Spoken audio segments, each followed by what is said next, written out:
My name is Couch Coop and I reviewed Stellar Blade 8 months ago. There's a handful of games from last year that I want to have a second look at. I'm also going to feature Armored Core 6 from 2023. We just had The Rise of the Ronin, re-reviewed by myself, and the video was very healthy. I think that's due to it coming out on PC, and yes, Stellar Blade is doing the same. This entire video is captured on balance mode on a base level PlayStation 5, and we have seen some PlayStation Pro patches come in to increase that performance even more, and yes, we also have a photo mode since I last looked at the game. The photo mode, as you can see, is absolutely ridiculously good, and this game always caught my eye, not only because of that female protagonist, but everything else on top of that, including the enemies, the environments, the lighting, the NPCs. It's an impeccable looking video game.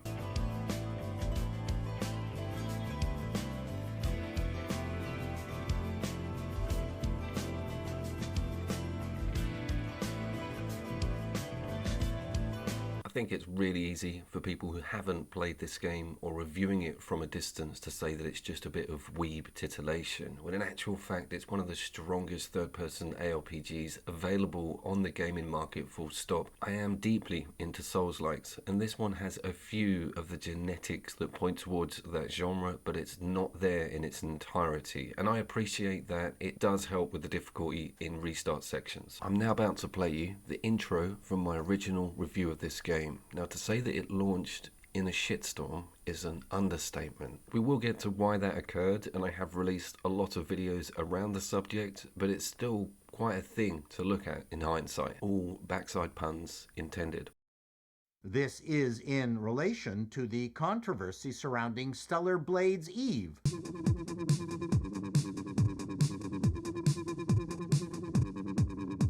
It's perfectly fine to have an animation style, especially in a game, but when you're appropriating someone else's image and then changing it, it becomes an issue. And that means you're probably gay. I totally agree. People are going to be jacking it off to her. So what if somebody is jacking it off to her? They paid the money. I don't know what you're talking about. Over here we can see the ass cheeks, which is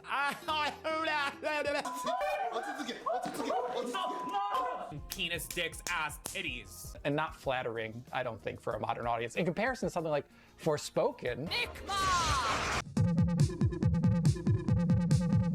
Because mainstream outlets have often weaponized that against toxic fans. You'd hope to see some progress. Guess it's a little disappointing. Woke ideology under attack by a digital female. That's fucking stack. Is a game so basic and aggressively shallow that it might be a scam?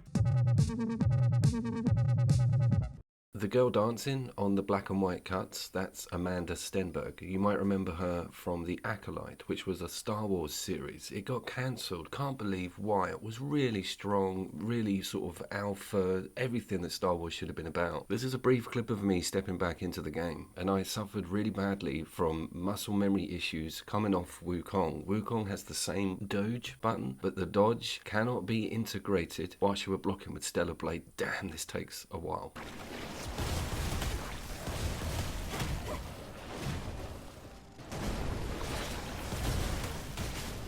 What I mean is, you cannot put a face button input move in whilst you're blocking. If you do, you use up a precious special. So telling your hands not to push those buttons simultaneously does take a while. But the outcome of the mistake is just a special, but you need to be saving these bad boys up. There is going to be regular stopping and taking it all in sections to this video. I warn you in advance. There also might be a few latter boss spoilers, but I am going to be quite tactful with it. You're not going to get too much ruined.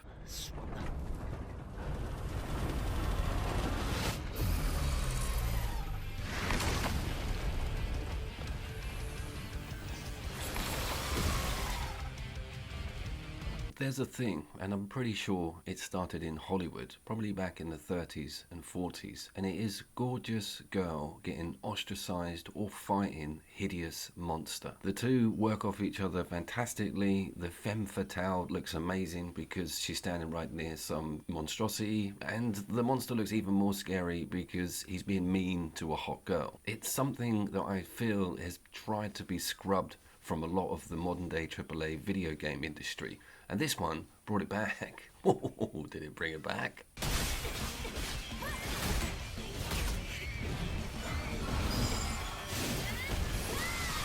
Also, that movement, there is something undeniably Power Ranger, man in suit about that. I can't quite put my finger on it. I find it endearing, not off-putting to the effects.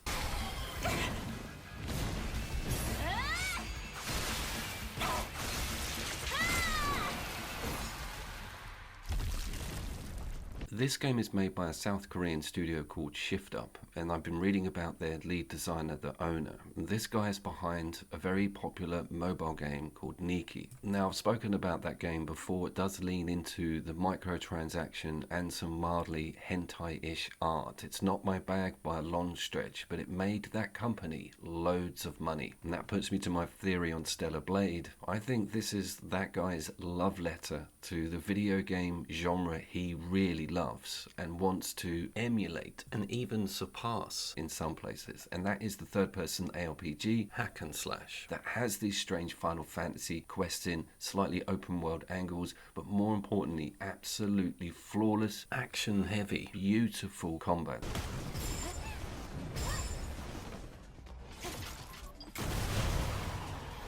Very few games mix a dodge system with a decent parry mechanic combined with flawless range, all going potentially at the same time. Something like Vanquish maybe, but you haven't got that close quarters excellence. So Wukong meets Vanquish. Wukong doesn't have a block, you cannot stand your ground. It is more about getting the hell out of the way. With this you can go toe to toe and it feels so liberating and looks so amazing.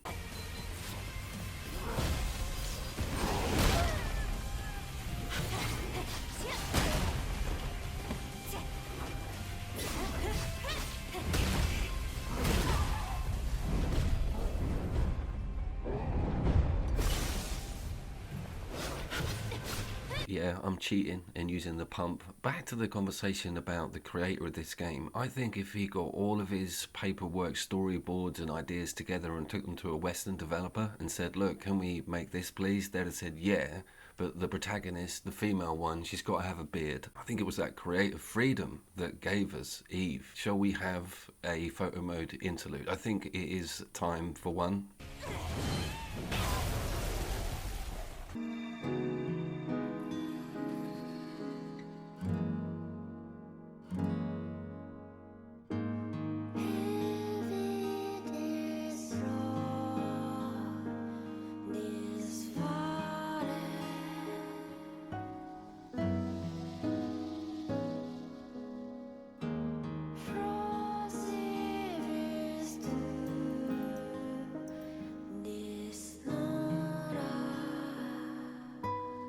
During the first review, I had to see as much of the game in as short as time possible. I was still in that release window for the clicks, so I had to produce that video as quickly as humanly possible. With this second take, I had the chance to look around some of those starter areas. What also happens is you'll come up to an enemy brick wall that you'll realize you've got to go back a bit and sort of power up for, find some more cores, maybe put some points into your skill system. That inevitably showed me how much I'd missed in that starter city and the wastes. I just ran past loads of side quests, really interesting one. The off-campaign meta game is seriously good, like Borderlands, Final Fantasy good, with the amount of content they've put into all of the NPCs in those camps and hubs and villages. That was where the time pit was for me. Also, unlocking outfits for Eve.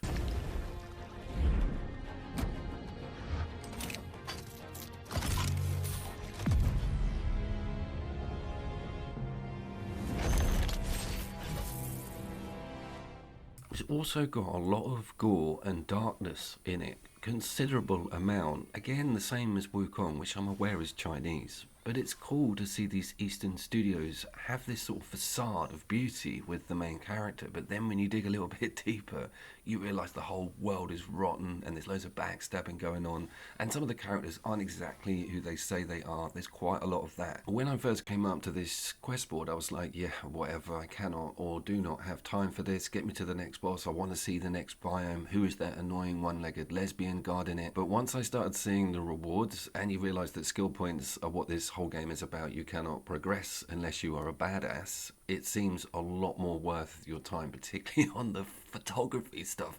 Now, no game has me running around like an idiot taking pictures of cartoon cats. No game on earth other than this one. The last time I got this much into doing little strange NPC jobs and tasks was Good versus Evil. Can you believe that was how long ago it was since I enjoyed this much residential side questing? And all the menu music is Gran Turismo good. And look at what I haven't seen yet. Cue a meme of Bishop from Aliens.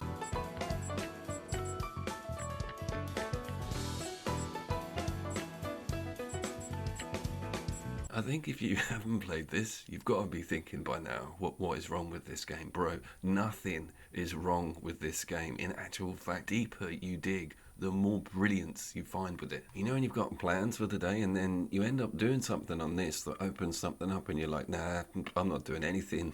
I'm playing this all afternoon. And I don't feel guilty about perving over Eve. I don't. This is amazing looking stuff. I grew up with 8-bit graphics and Leisure Suit Larry. You've got no idea of my pain.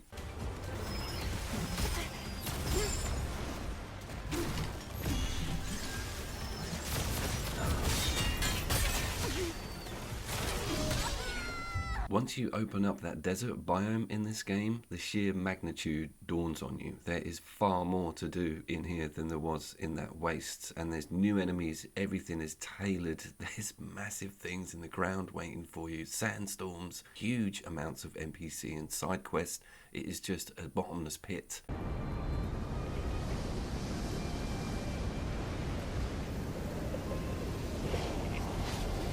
Quite a lot of the quests on that board refer to biomes that you haven't been to yet, or going back to older ones and sort of finding some cool cave or secret cavern to explore. It might be an NPC looking for their long lost brother. You guys know the drill, but it's cool to use that fast travel system. It's far more efficient than I initially realized. When you do get to the desert though, all of your restart points are down. The solar farm needs sorting out, which is where I hit a semi sort of brick wall and chose to sort of go back and level slightly. I do want to say that this desert is just blissfully gorgeous, and the sun, everything hits it all right. Monster Hunter Wilds, half of that game's in the dark. This does not suffer from any of that. It is stunning.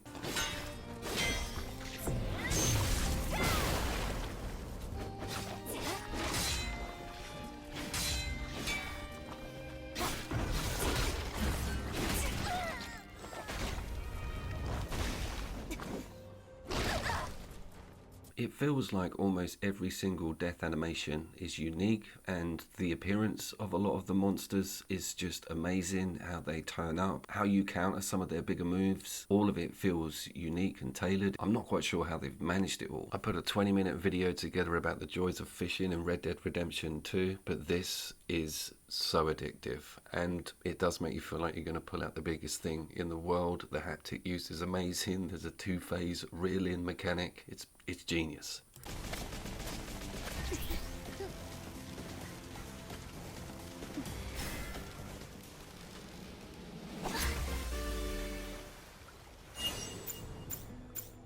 I also did want to remind you all that we are still in balanced mode. I would have had to shift over to performance by now in something like Armored Core 6 because the boss battles, they chugged it too bad. Nothing dropped with this at all, ever. I haven't felt the need to even remotely touch that toggle.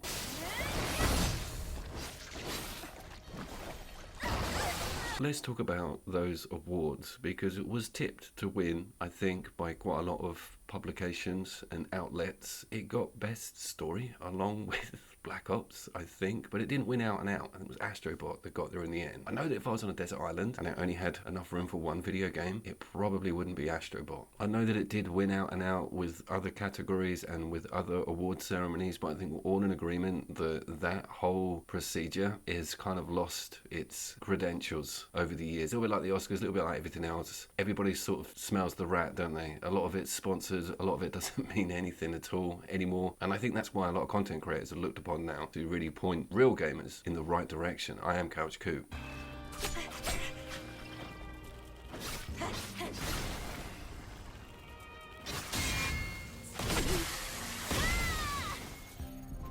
Is this game a Souls-like? Let's answer that question. On my first review of it, I was out and out convinced that it was in its main message. But after giving it about 40 to 50 hours, I realised that some of that restart point system isn't bonfire centric. What I mean by that is some difficult bosses allow you to just restart right outside the arena regardless of where you spawned in or what last camp you activated. This is an absolute godsend, and my only gripe to Souls-like games is that you have to run the gauntlet sometimes just to get back to a boss that's going to insta-kill you. The director is quoted as saying some of his inspirations come from the Devil May Cry direction, some from Sekiro, even Bayonetta, so I think they've cherry-picked what they want from that Souls-like lineup, but not given it that 100% conformity, which is pretty refreshing. This is not like Mortal Shell. By the way, that is on Epic Store free, my PC brethren.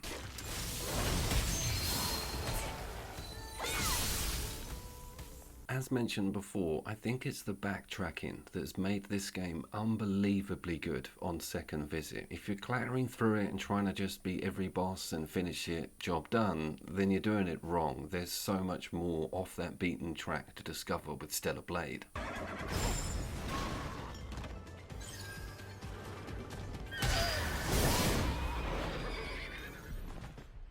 Just using your OP powers on some of those low-level grunts that gave you loads of grief when you were first looking around those open biomes is just a joy. And finding really cool characters and side quests that you just didn't spot. Coop, we are well overdue a photo interlude. Can we please indulge?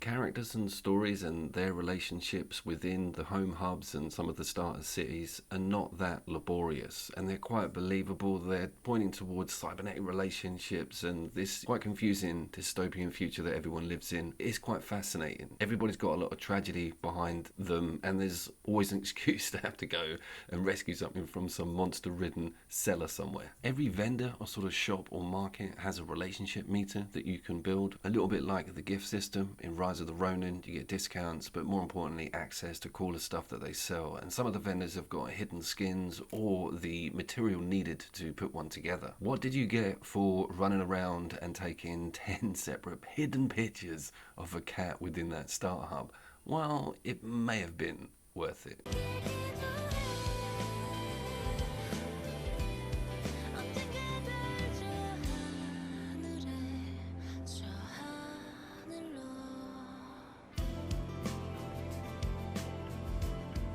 Do they come with their own stats, Coop? No, you just put them on whenever you want. But the exoskeleton spinal thing was something I did get into a lot more, because you can develop them, upgrade them, start switching them out, make a defense heavy build, or start leaning on your boost buffs. It's crazy, and that's what I had to do to go and face the guy guarding that solar tower in the desert, was really get comfortable with an aggressive build and then take it to him. There was also a secret boss-ish in the wastes that I hadn't found before that was just a joy to fight, because by that time we're about right on the level front, and it didn't have an annoying restart. It did have a rope that if you didn't grab on the way down you lost half your energy on an 8-foot fall. It was still fun.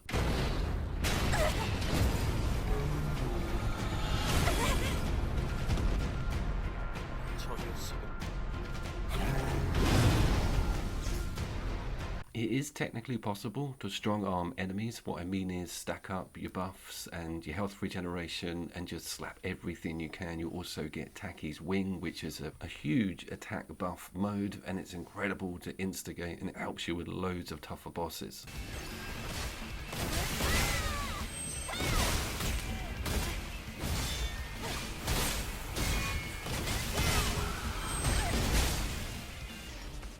We also all need to remember this is technically still a Sony PlayStation exclusive. We do not get to say that often. The window is going to close on it, obviously. Snake Eater's coming up as well. It's still cool to own a PlayStation 5 Brackets Pro. And just lastly, on the subject of Stellar Blade's awesome game rotation, I've had the second Dead Space style, have no sword, gun only, corridor, gory level come up, and it was just an absolute pleasure to realise that wasn't a one-off.